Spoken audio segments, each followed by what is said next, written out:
জায়গা কম,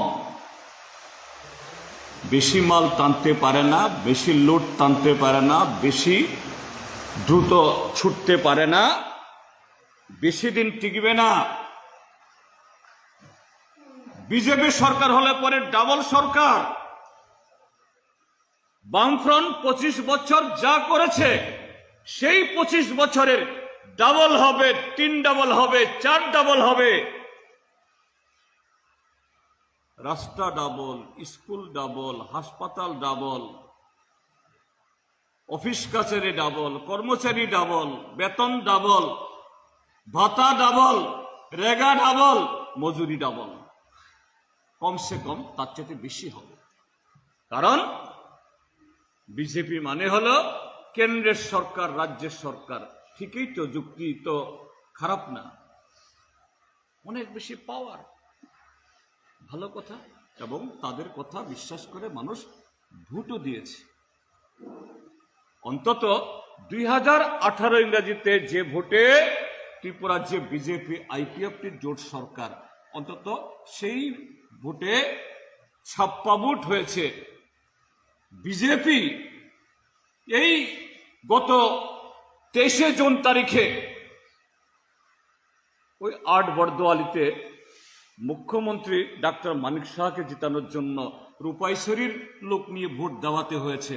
অন্তত 2018তে এটা হয়নি, এটা করতে পারিনি।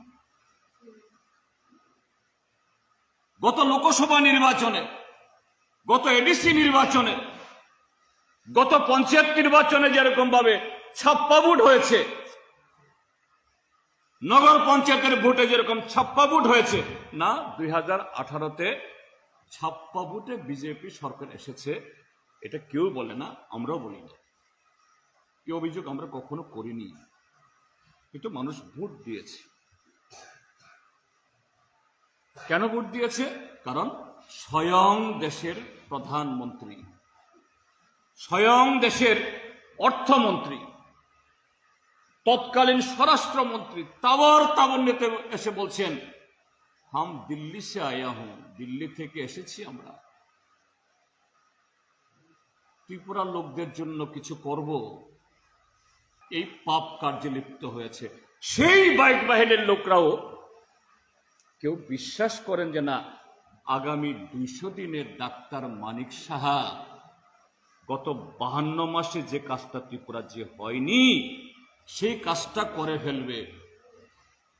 এডিসি এলাকার উন্নয়নের কাজ করবে, ওই চাকরি হয়ে যাবে, ভাতা হয়ে যাবে, কলকারখানা হবে। এটা কেউ বিশ্বাস করে না, এটা হবে না। আমাদের সামনে দায়িত্ব হবে এখন থেকেই পাড়ায় পাড়ায়, গ্রামে গ্রামে প্রস্তুতি। ত্রিপুরা জের ঘরে ঘরে মানুষ যারা 2018তে ভুল করে বিজেপিতে আইপিএফটিতে গেছেন, বা বিজেপি আইপিএফটি ছেড়ে ওই মথা হয়েছে,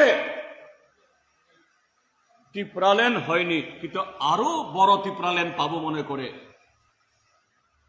আমি হয়তো দেখছি ওই নরেন্দ্র মোদী হোক, সেদিনকার মুখ্যমন্ত্রী বিপ্লব কুমার দেব কোথায় কোথায় বলতো, আপনা आप सब हो जाएगा, अपना आप सब हो जाएगा।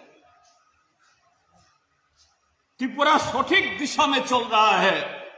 আজকে আমি লক্ষ্য করছি কোন দিশায় ত্রিপুরা চলছে,